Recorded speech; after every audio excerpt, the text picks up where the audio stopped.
The research shows that girls have a higher level of English results than boys in the same class, because boys and girls are different in learning styles, and their brain functions are different in mechanisms. Male students were detected to be significantly more aware of the developments in the field of physics than female students. According to the content analysis results concerning this finding, unlike female students, male students were more interested in technological developments. This finding is not surprising when the passive social role of females and the general social structure in which they tend to more sociable fields are considered. This finding may have occurred due to the fact that males are generally more interested in technology than females. Previous studies support this finding. Boys are more simplified, and teachers' teaching style normally suits girls better than boys. Teachers should find different teaching approaches respectively for boys and girls.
My lab works on the applications of synthetic biology, so we're very interested in doing useful things with biological systems.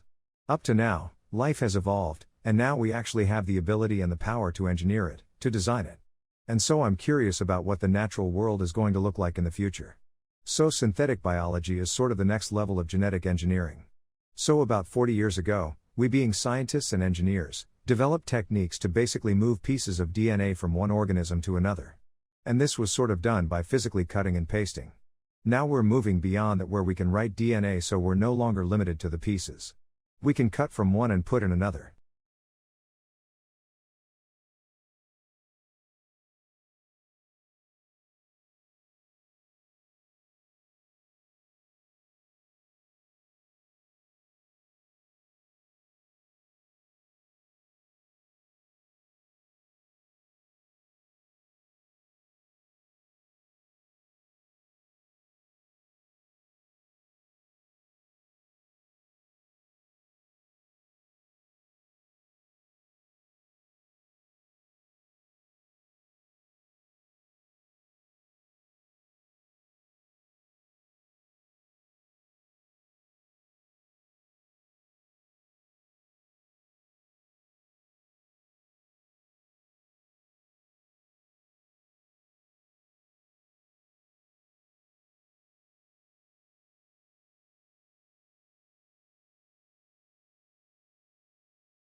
Kelly, for a glimpse of what the US economy might look like in the future, we head to Scandinavia. No country is dropping cash as fast as Sweden. Just 13% of people there reported using cash to buy something last year. But as Maddie Savage reports from Stockholm, some Swedes are concerned that things have changed too quickly. Maddie Savage, byline, next to the cinnamon buns and open sandwiches at this restaurant, there's a large blue sign with the English word cash crossed out. Notes and coins stopped being accepted here a year ago after staff noticed most people were hardly using them. Christopher Lube, it was super rare, I'd say 5% something like that in the restaurant was using cash. Savage, that's General Manager Christopher Lube, who's been keeping an eye on how customers have responded. Lube, there's hardly been any reaction. Almost everybody has the alternative payment method, a credit card, and it's good for both the guests and for us.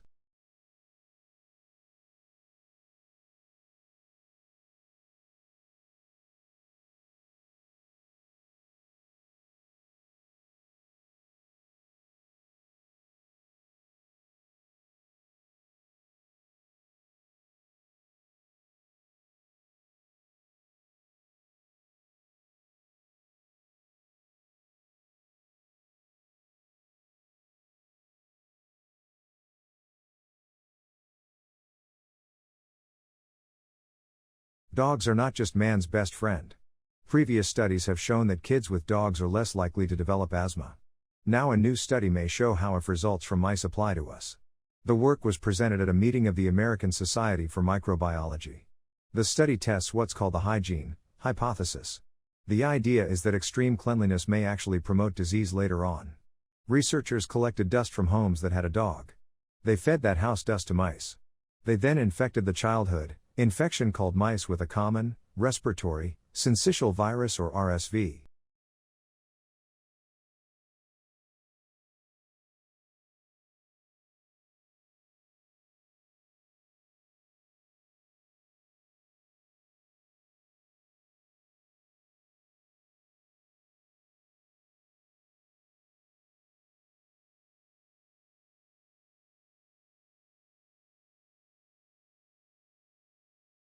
Dave Hackenberg, a beekeeper since 1962, can usually tell what killed his bees just by looking at them.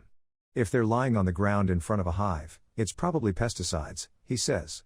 If the bees are deformed and wingless, it's probably he had never seen before. Thousands of his bee colonies simply time, pulling the lids off some of his commercial hives. To his vampire mites. But last fall, Hackenberg saw something disappeared. He was in Florida at the horror, they were all empty.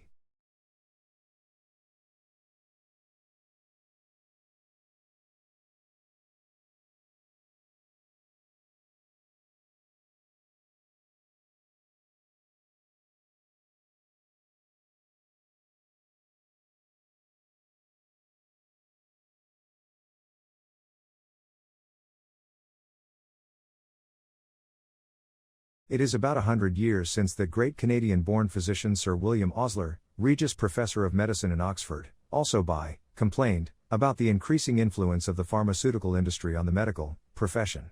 He would be turning in his grave at the way the industry now dominates doctors' prescribing habits.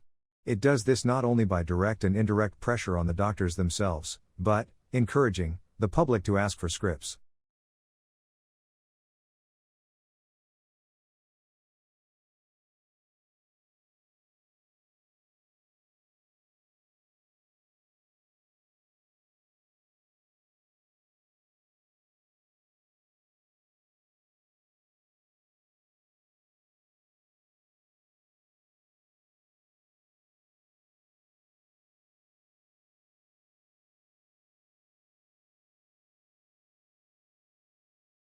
As populations have aged, dementia has soared to become the fifth leading cause of death worldwide. Alzheimer's disease, a form of dementia, accounts for most of these cases. Tens of billions of dollars have been spent on Alzheimer's research over the past several decades, but still there is no cure. All attempts to halt the progression of the disease have failed. Now many major drug companies have pulled out of research altogether. So why is Alzheimer's disease still such a medical mystery? One of the signs of Alzheimer's in the brain is damage of connections and the loss of large numbers of neurons over time. It affects the hippocampus and its connected structures, making it harder to form new memories or learn new information. As damage spreads through the brain, The cortex becomes thinner and more memories are lost, although emotional responses can often remain. As the brain shrinks further, it slowly alters personality and behavior and eventually the ability to live and function independently.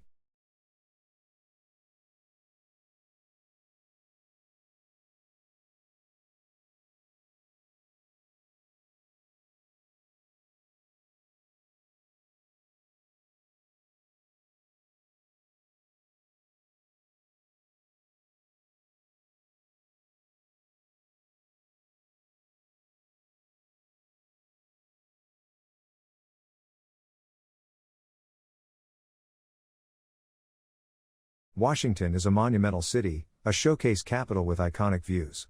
And that's because most planned public projects go through the Commission of Fine Arts, a presidentially appointed panel established by Congress in 1910. The idea was to really lift the image of the city as an important international capital, and to really push that idea of dignity and beauty and all these things that really contribute to the image of the city.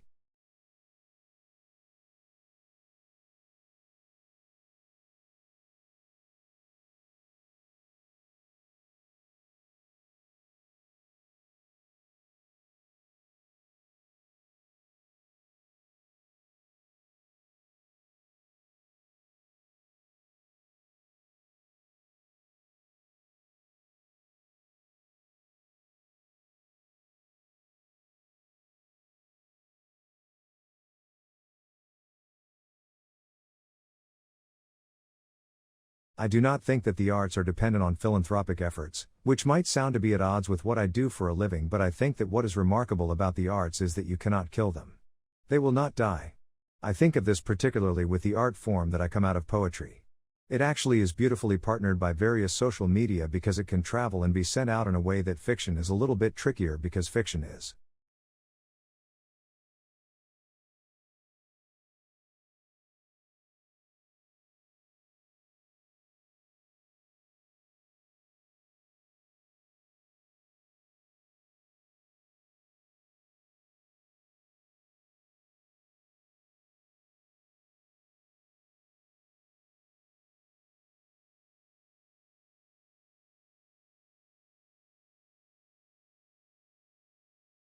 Our civilization, which subsumes most of its predecessors, is a great ship steaming at speed into the future.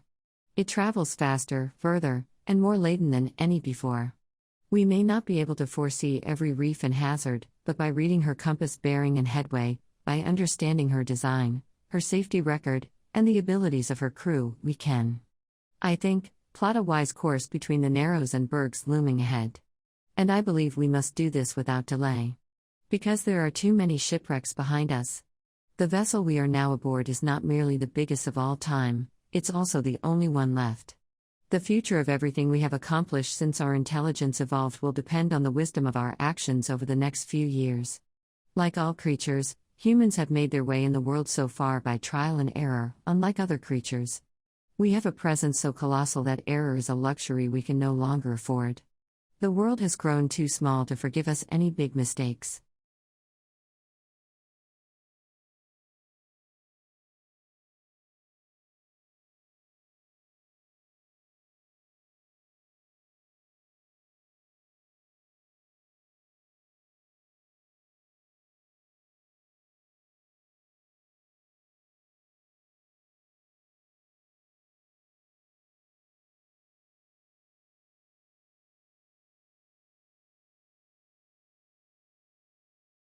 This busy little town is named after Sir David's first cousin.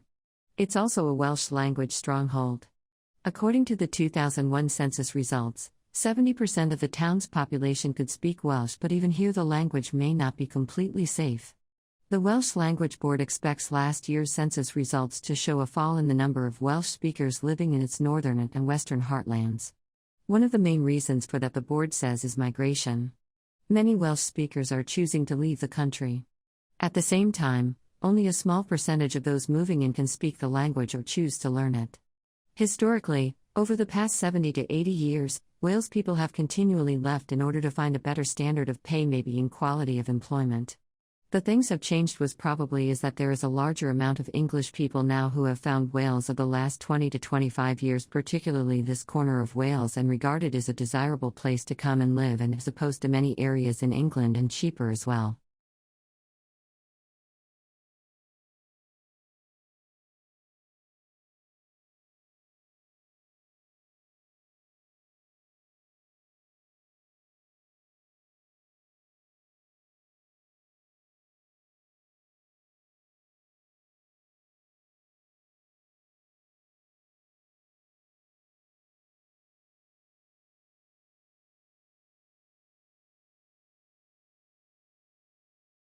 We all know what a galaxy looks like, right? It's a huge collection of stars and other matter that's shaped like a spiral or no lips, and if you're an astronomy fan, you probably know that most the mass is from invisible mysterious material called dark matter. Well, NASA's Hubble Space Telescope just took an image of a galaxy that is none of those things. For the first time, astronomers have strong evidence for a galaxy not having a significant amount of dark matter. Most astronomers currently believe that dark matter plays a fundamental role in our universe and the formation of galaxies. This is because galaxies seem to have a lot more mass than what we can account for based on just the stars we see. How much mass is in the system is determined by measuring the speed at which galaxies rotate or individual stars in a galaxy move.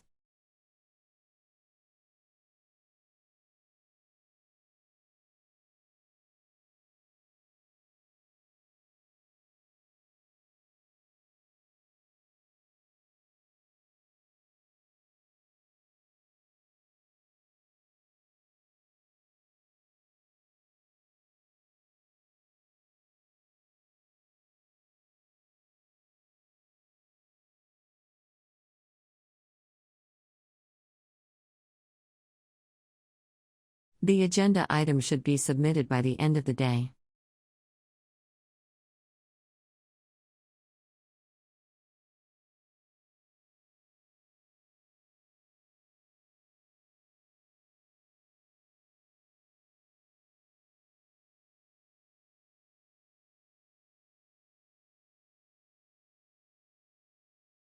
All answers must be examined and supported by relevant theory.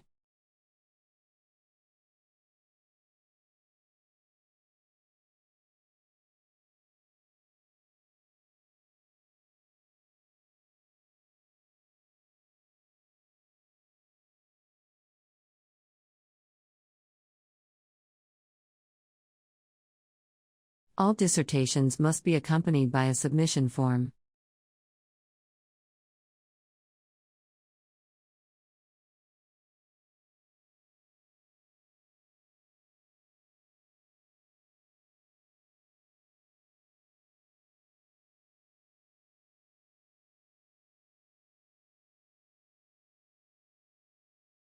All educational reforms have been inadequately implemented.